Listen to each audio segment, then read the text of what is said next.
नमस्ते, सुप्रभात दोस्तों। A very warm welcome to this YouTube channel that is G equal to E square A Gaurang effortless English academy. दोस्तों, आज हम English के बेसिक्स यानी कि इंग्लिश लैंग्वेज की मूलभूत चीज़ों को जानने और समझने का प्रयास करेंगे। So the question is what are the basics of the English language. So दोस्तों, पहले हम ओवरव्यू ले लेते हैं कि exactly what we are going to learn. इससे हमारे माइंड में एक क्लियर पिक्चर रहेगी कि एग्जैक्टली हमें आगे क्या क्या पढ़ना है। Okay, so basics of the language में फर्स्ट चीज, पहली चीज ये है कि इंग्लिश सब्जेक्ट है या लैंग्वेज। ओके, इसको हम डील करेंगे।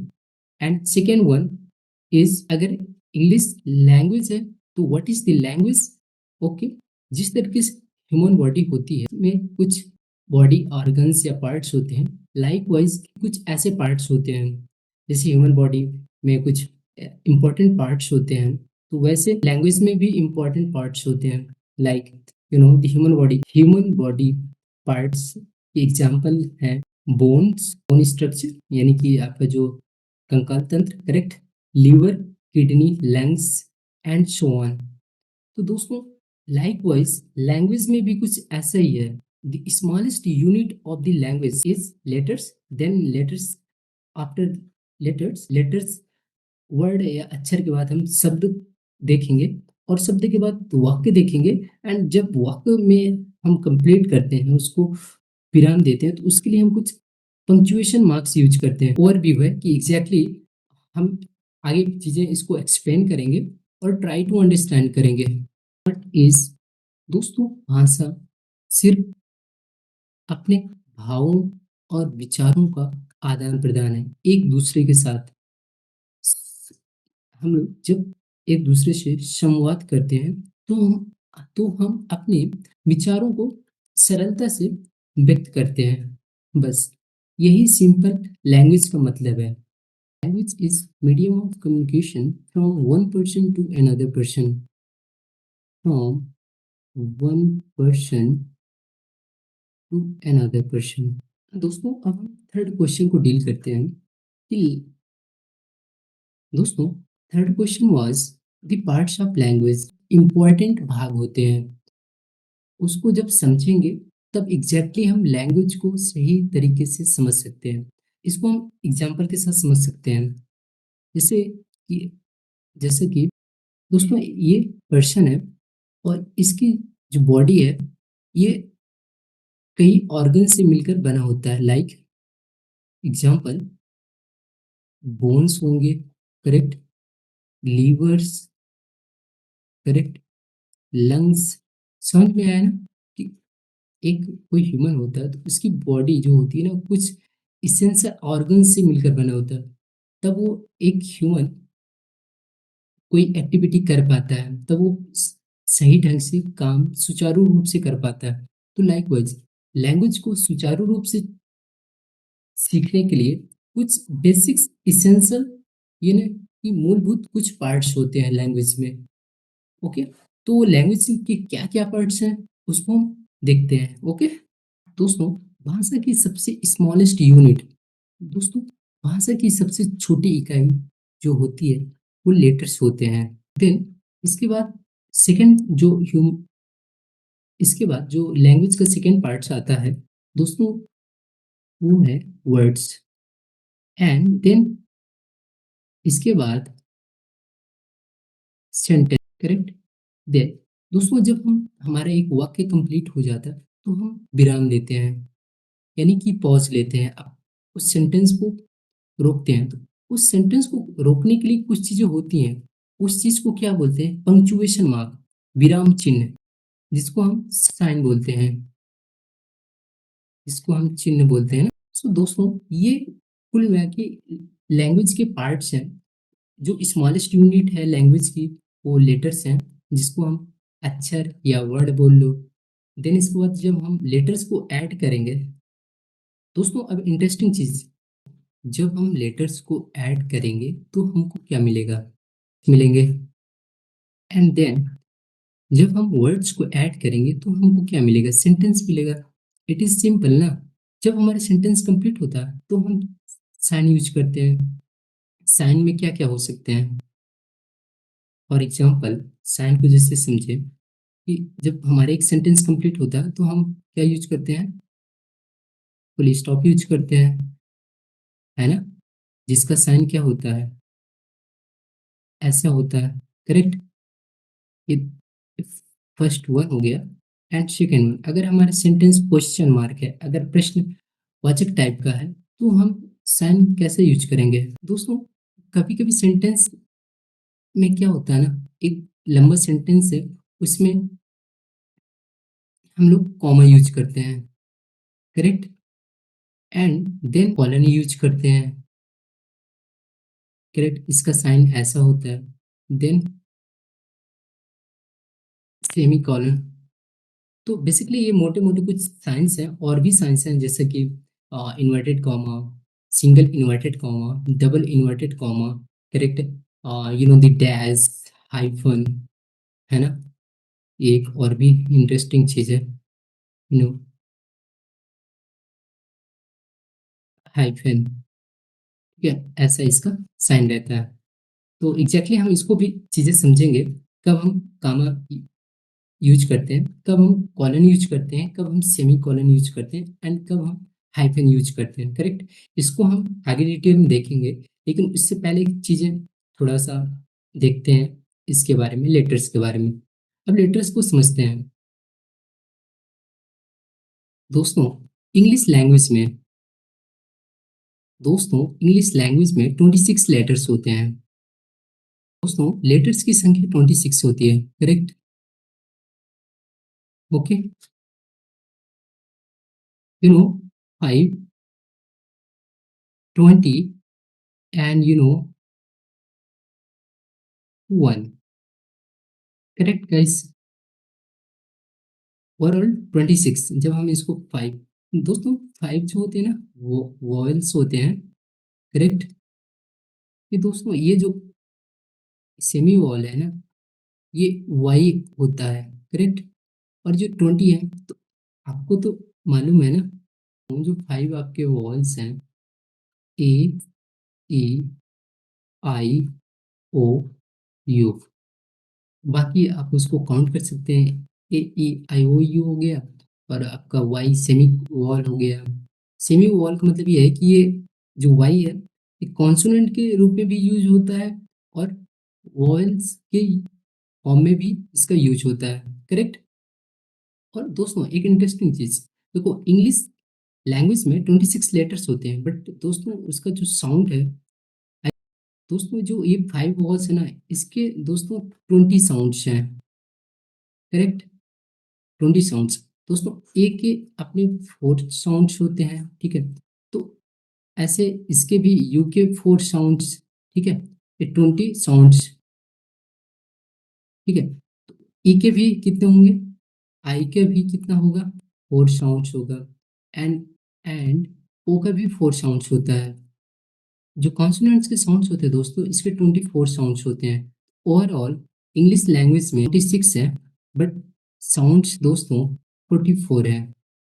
तो जिससे 26 में 5 वॉल्स है, एंड 20 आपका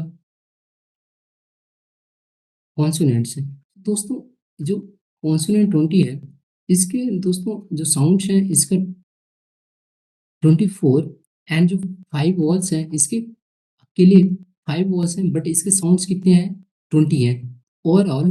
तो 20, sorry, 44 sounds, P U T इसको पढ़ते हैं पुट, और इसी को पढ़ते हैं सी यू टी, कट। सो ये चीज़ें क्लियर हुई होंगी। सो आगे, okay, let's move on.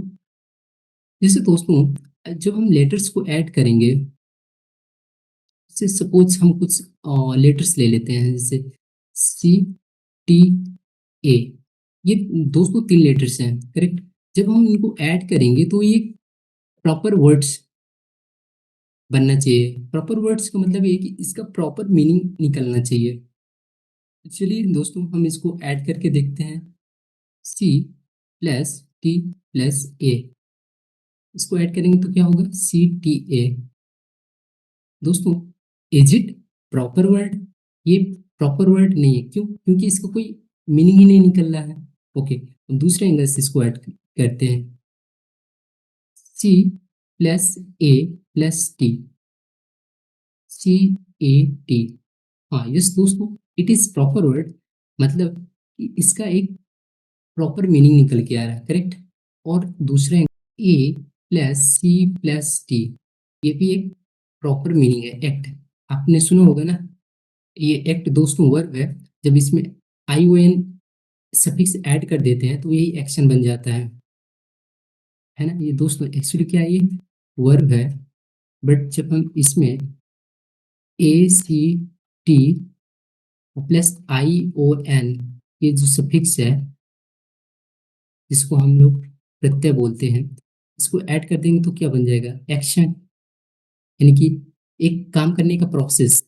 Okay, this is noun.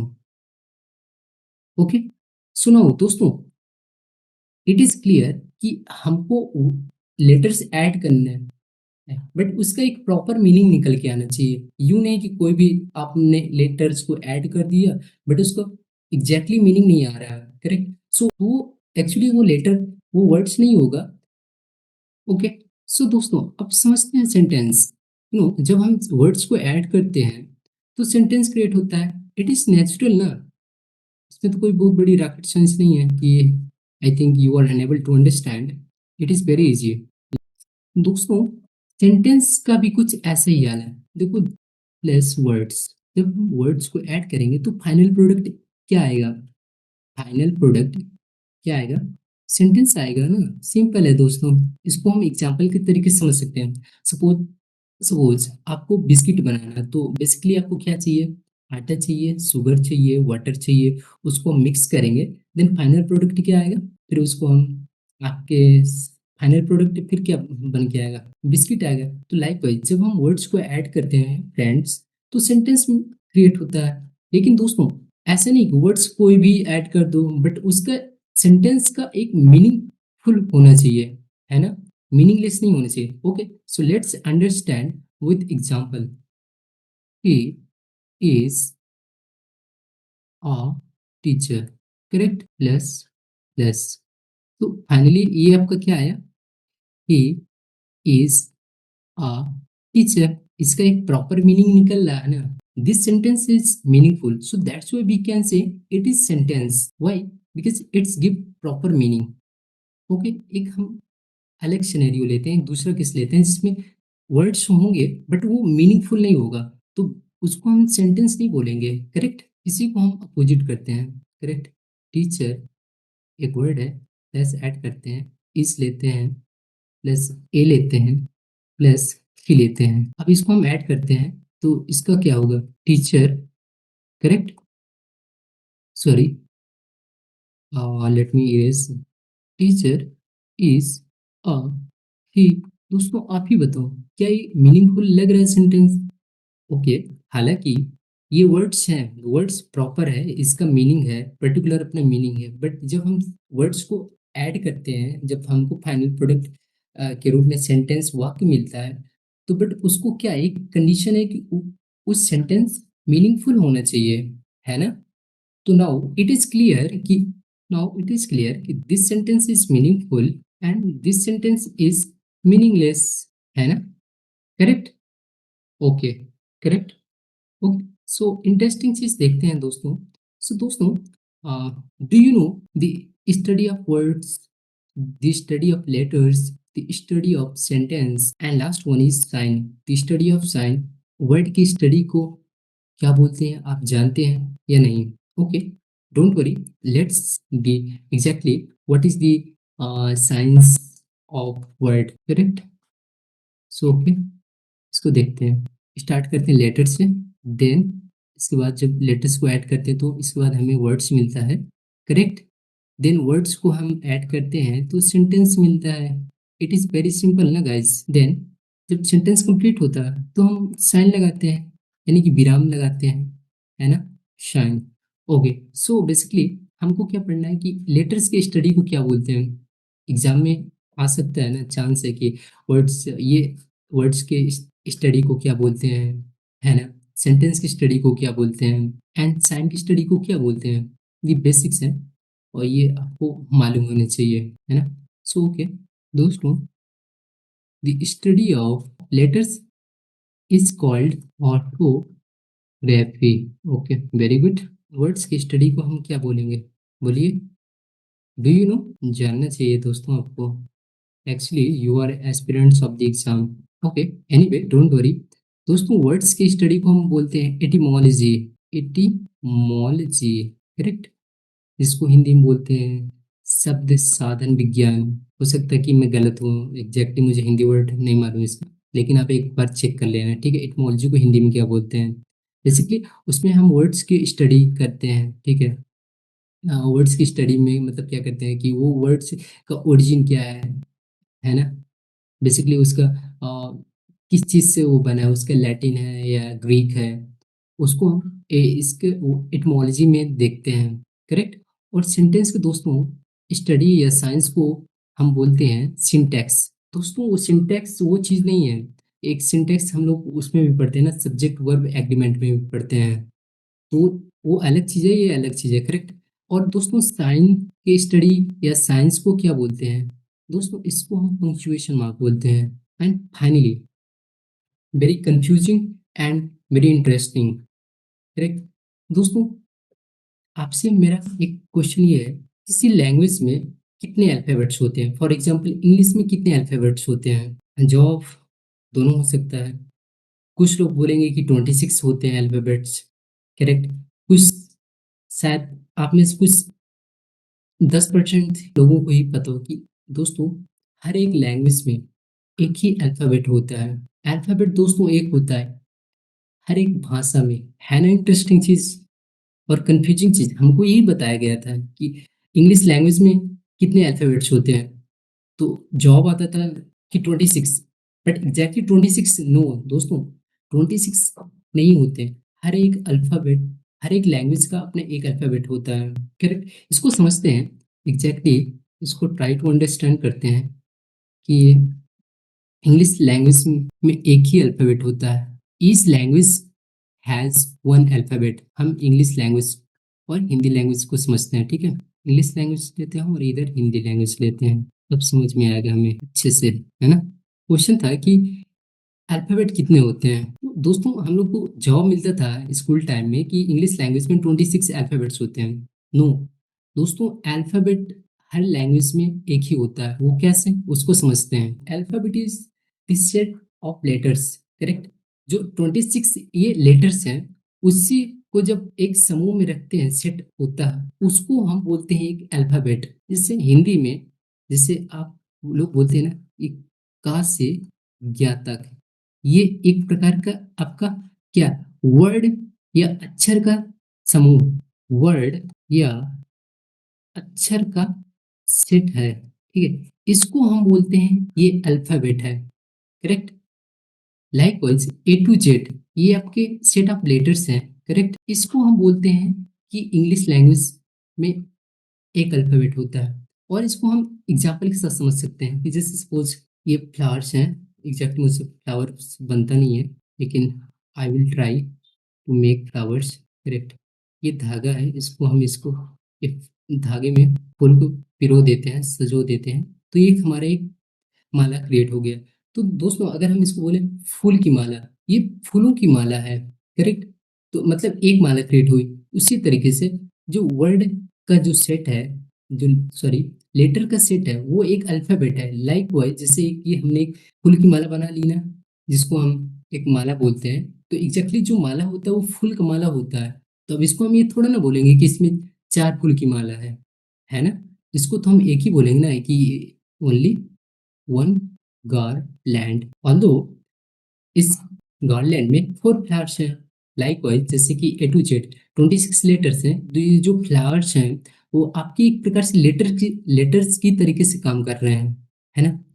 So I hope ये चीज़ें आप समझ पा रहे होंगे। अगर कुछ कंफ्यूजन हो रहा हो तो आप कमेंट में चीज़ें बता सकते हैं कि एग्जैक्टली ये रॉन्ग है, उसको हम करेक्ट करेंगे, उसको एक्सेप्ट करेंगे। दोस्तों final question, the final question is why do we feel difficult English language?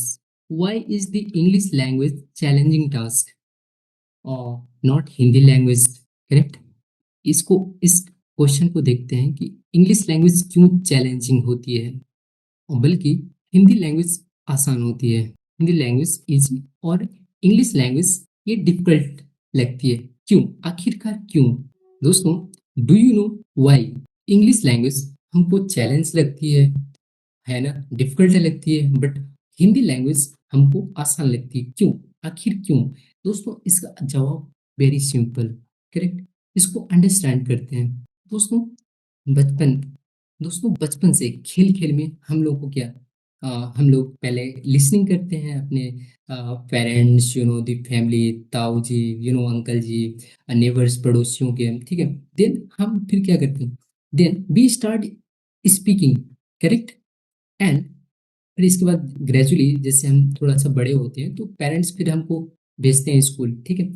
School जाते हैं तो टीचर्स हमसे रीडिंग करवाते हैं। देन जब रीडिंग कंप्लीट होती है तो टीचर्स बोलते हैं बेटा इसको ना आप 2 सेंटेंस 4 सेंटेंस में लिखो जो आपने पढ़ा है। तो फिर हम क्या, राइटिंग भी सीखते हैं, करेक्ट। दोस्तों एक सिस्टम समझो, अप्रोच समझो, है ना। एक समझ में आ रहा है ना कि हम लोग हिंदी लैंग्वेज में क्यों मतलब कि कंफर्टेबल होते हैं और on the other hand English language में कंफर्टेबल नहीं होते हैं। दोस्तों जो मैंने अभी जस्ट एक्सप्लेन किया वो वही एक रीजन है कि दोस्तों हर लैंग्वेज में 4 पिलर्स होते हैं ना। ये 4 पिलर्स हैं, the 4 pillars of any language, correct. 4 pillars of any language, correct. वो 4 पिलर्स कौन कौन से हैं, इसको हम थोड़ा सा डायग्राम से देखते हैं। First one listening, second word second one is speaking, and third one is reading, and fourth one is writing, correct. L stands for listening, S stands for speaking, R stands for reading, and W stands for writing. So दोस्तों हमारी Hindi language में हम बचपन से ही दी listening भी अच्छी हुई है ना।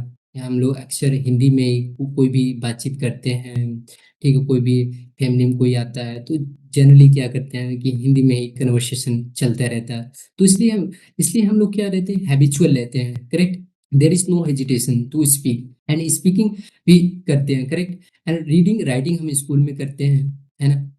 देखना इंटरेस्टिंग चीज, यही चीज इंग्लिश लैंग्वेज में भी मतलब कि अप्लाई होता है।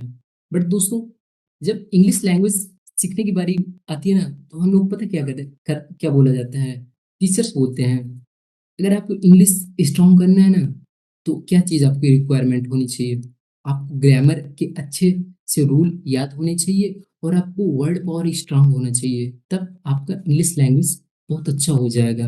आप सोचो दोस्तों, हमको बचपन से ही the class I think fifth से ही हम लोग को ग्रामर्स के द नाउन की डेफिनेशन ये सब सारी चीजें पढ़ाने स्टार्ट कर दिया जाता है, करेक्ट। एंड वर्ड पावर्स भी हम लोग सीखते हैं, ठीक है। प्रॉपर एक मीनिंग, वर्ड पावर की मीनिंग पहले स्टार्टिंग में पहले हमको वर्ड्स लिखवाए जाते हैं, देन इसके बाद क्वेश्चन आंसर लिखवाए जाते हैं, ठीक है। देन इसके बाद फिर जब लास्ट में आता है तो कुछ ग्रामर्स के रूल्स बता दिए जाते हैं कि नाउन की डेफिनेशन है, प्रोनाउन की ये है, कुछ उसके रूल्स बता देंगे एंड सो ऑन, इस तरीके से। तो दोस्तों अब ये बताओ, जो हम लोग को इंग्लिश में अप्रोच क्या बताया जाता है, इंग्लिश लैंग्वेज की अप्रोच कि वर्ड पावर इंक्रीज करो और आपका ग्रामर्स के रूल्स इंक्रीज करो। टीचर्स हमको क्या बोलते हैं कि अपना वर्ड पावर इंक्रीज करो और क्या, ग्रामर्स के रूल्स याद करो, करेक्ट है ना। अगर मैं गलत हूँ ना तो आप मेरी बातों को काट सकते हो, ठीक है। यही हम लोग को साथ हुआ है, ठीक है। और दूसरी तरीके देखते हैं, ठीक है। हिंदी में ये बताओ, आज हम क्यों हिंदी लैंग्वेज में इतना इजी हैं, why we are comfortable within Hindi language. Teachers ने तो कभी हम लोग को class I think class 1 to 8 तक हम लोग को शायद ही कभी ग्रामर के रूल्स और रेगुलेशन पर कभी जोर दिया गया होगा टीचर्स के द्वारा, कभी नहीं। वो जस्ट क्या आते थे, किताब पढ़वाते थे, ठीक है। क्वेश्चन आंसर भी बोलते थे कि इससे क्वेश्चन आंसर आप खुद से ढूंढो, इससे आपका कंप्रिहेंशन भी वो क्या करवा रहे थे, स्ट्रॉन्ग करवा रहे थे। ठीक है। वो कभी ग्रामर्स के रूल्स पर फोकस नहीं करवाए, ठीक है। देन आफ्टर जैसे हम लोग इंटरमीडिएट में आए, हाई स्कूल में आए, थोड़ा सा फिर वहाँ उधर एग्जाम पॉइंट ऑफ व्यू से थोड़ा सा कुछ ग्रामर्स बताई जाती थी, ठीक है। व्याकरण कुछ चीजें बताई जाती थी, वो क्योंकि एग्जाम को क्वालिफाई करना था तो इसलिए इम्पोर्टेंट था, ठीक है। लेकिन हम लोग कभी वर्ड्स पावर पर शब्द और आई थिंक व्याकरण, इस पे कभी जोर नहीं दिया गया टीचर्स के द्वारा, इसीलिए। बट अगर हम इंग्लिश लैंग्वेज में अपोजिट करवाया जाता है, पहले बोला जाता है कि शब्द को आप स्ट्रॉन्ग करो और ग्रामर्स के रूल्स पढ़ो तो आपकी इंग्लिश अच्छा हो जाएगा। तो आप हिंदी में क्यों नहीं बोलते हो कि शब्द पढ़ो और ग्रामर व्याकरण पढ़ो तो आपका हिंदी और अच्छा हो जाएगा? नहीं दोस्तों, मैं ये नहीं कह रहा हूँ कि ये वर्ड पावर आपको स्ट्रांग नहीं करना और आपको ग्रामर्स नहीं पढ़ना। दोस्तों it is necessary for the language. But दोस्तों ये बताओ, अगर आप रीडिंग करोगे, सपोज कोई इंग्लिश का कोई एक पैराग्राफ लो, ठीक है। अब उसमें से आपको बहुत सारे वर्ड्स नहीं आएंगे, तो आप उसको क्या करोगे, उसको आप सर्च करो ना, उसको सर्च करो, तो इससे आपका क्या होगा, वर्ड पावर इंक्रीज होगा। और फिर उसमें जैसे ग्रामर से कुछ रूल्स की बात आती है, जब आप रीडिंग करोगे तो उसमें एग्जैक्टली आपको पता चलेगा ना इस सेंटेंस में कि एग्जैक्टली क्या टेंस कौन सी यूज हुआ, करेक्ट है ना। इसमें क्या not only but also use हुआ कि नहीं हुआ, है ना, है ना। इस तरह के ढेर सारे आपको उसमें रूल्स मिलेंगे कि कंडीशनल सेंटेंस का ये सेंटेंस है कि नहीं, है ना, कॉम्प्लेक्स सेंटेंस है या कंपाउंड सेंटेंस है, ये चीज़ आपको मिलेंगी जब हम रीडिंग करेंगे। लेकिन सपोज आपने सारी चीज़ें ग्रामर से पढ़ लिया, लेकिन ये बताओ कि हम लोग क्यों नहीं मतलब इतने कंफर्टेबल रहते हैं इंग्लिश लैंग्वेज में? अगर बोल दिया जाए कि एक पैराग्राफ लिख दो, एक ईमेल कर दो, तो उसमें हमको सोचना पड़ता है ना, कि क्या सेंटेंस लिखें। एग्जैक्टली हमने तो पढ़ तो रखा है ना, ग्रामर से और वर्ड्स भी है अपने पास है, लेकिन हमने वो प्रैक्टिस ही नहीं किया ना। The main concern is with language we have never practiced with four pillars, the reading, the writing, listening and speaking. But दूसरी साइड हमने हिंदी में क्या शब्द और व्याकरण में कम ध्यान दिया, हमने हिंदी में ये क्या reading, writing, listening and speaking, इसमें अच्छा टीचर्स के द्वारा कमांड करवाया गया। तो इसलिए आज हम क्या हिंदी लैंग्वेज में कंफर्टेबल हैं। कभी हम कंसर्न नहीं होते हैं कि इसका मतलब क्या होगा। जो देखो हम लोग जब कठिन शब्द आते हैं ना उसको हम छोड़ के निकल जाते हैं, लेकिन हमको मोटा मोटा क्या उसका भाव समझ में आता है, पैसेज का, हम आसानी से पैसेज भी कर लेते हैं एग्जाम में, है ना। तो ये चीजें आपको ध्यान रखनी पड़ेगी। ओके, सो आज यही लेते हैं ब्रेक, क्योंकि ये वीडियो थोड़ा सा वीडियो लेंथ थोड़ा सा आगे जा रहा है। सो नेक्स्ट वीडियो में चीज़ें हम पढ़ेंगे, करेक्ट, एग्जैक्टली द लैंग्वेज। जो इंग्लिश लैंग्वेज है दोस्तों 8+8 का खेल है, तो आगे हम उसको देखेंगे और समझने का प्रयास करेंगे। Thank you very much.